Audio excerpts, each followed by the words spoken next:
Националниот музеј на природната историја одбележува 100 години од постоењето со отворање на нова хала за посетителите.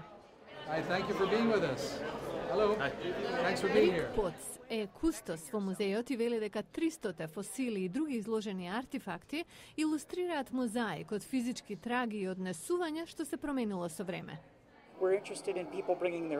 Сите овие видови сега се исчезнати, не постојат. Ние сме единствените преостанати на семејното стебло на разноликост. Посетителите можат да гледаат во очи на реплики на раните луѓе, да седат со нив крај огништата и да одат по трагите на оние што оставиле отпечатоци пред близу 4 милиони години во Танзанија. А тие стапалки се точно на растојание и во величина на отпечатоците каде тројца поединци минале низ африканската рамнина толку одамна. Два многу ценети фосила се во заштитна кутија.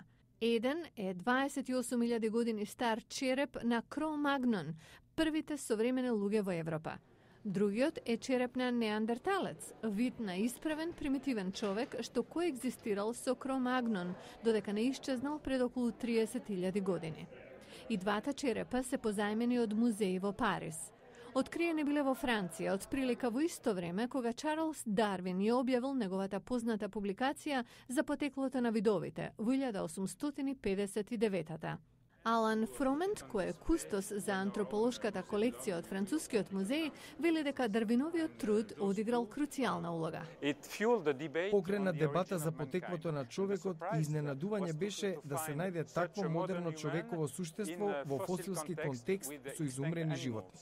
Посетителите се поканети да ги допрат репликите на предците, да го трансформираат имиджот на нивното лице во верзија на ран човек и да се ангажираат во диорами, што покажуваат еволуција.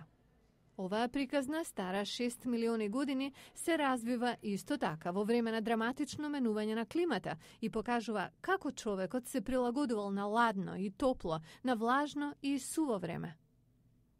Рик Потс се надева дека изложбата покажува дека вреди да се запознаат далечните предци.